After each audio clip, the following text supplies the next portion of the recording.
कहानी मित्रता।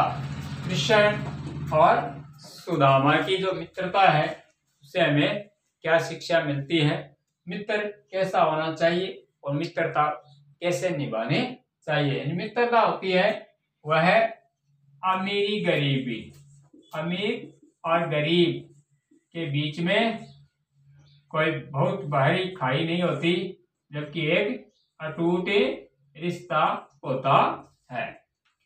आइए सुनते हैं कृष्ण और सुदामा की कहानी। तो आपने श्री कृष्ण का नाम सुना है। प्रतिवर्ष आपके विद्यालय में जन्माष्टमी पर्व मनाया जाता है। पुराने समय में आज की तरह विद्यालय नहीं थे। उस समय आश्रम होते थे। सभी बच्चे अपने परिवार से दूर आश्रम में ही रहकर अपने गुरु से शिक्षा प्राप्त करते थे। ऐसे ही गुरु संदीपनी के आश्रम में अन्य बच्चों के साथ श्री कृष्ण और सुदामा भी पढ़ते थे। दोनों में अच्छी मित्रता थी। वे साथ साथ मिलजुल कर खाते, घूमते, पढ़ते व आश्रम के काम करते थे। तो अपनी शिक्षा पूरी करने के बाद दोनों अपने अपने घर चले गए। श्री कृष्ण मथुरा के राजकुमार थे, जो बाद में द्वारिका जाने के बाद द्वारकाधीश कहलाए। सुदामा अपने गांव में साधारण जीवन यापन कर रहे थे। उनकी आर्थिक स्थिति ठीक नहीं थी, बड़ी मुश्किल से गुजारा हो पाता था। एक दिन सुदामा की पत्नी ने कहा, श्री कृष्ण आपके बचपन के मित्र हैं, आप उनसे सहायता क्यों नहीं लेते।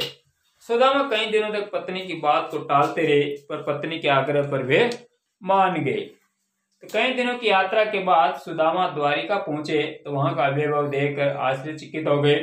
श्री कृष्ण के महल पहुंचकर उन्होंने द्वारपाल से कहा, मैं कृष्ण का मित्र सुदामा हूँ और उनसे मिलने आया हूँ, मुझे अंदर जाने दो।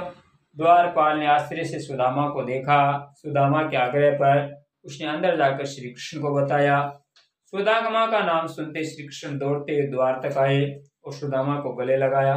सारे लोग मित्रता के इस अद्भुत मिलन को देखकर अभिभूत हो गए। श्री कृष्ण सुदामा को आदर सहित अपने सिंहासन तक ले गए। श्री कृष्ण अपने मित्र सुदामा को देखकर ही उनकी मनस्थिति समझ गए और उनकी सहायता कर दी। यह है कहानी कृष्ण और सुदामा की मित्रता की।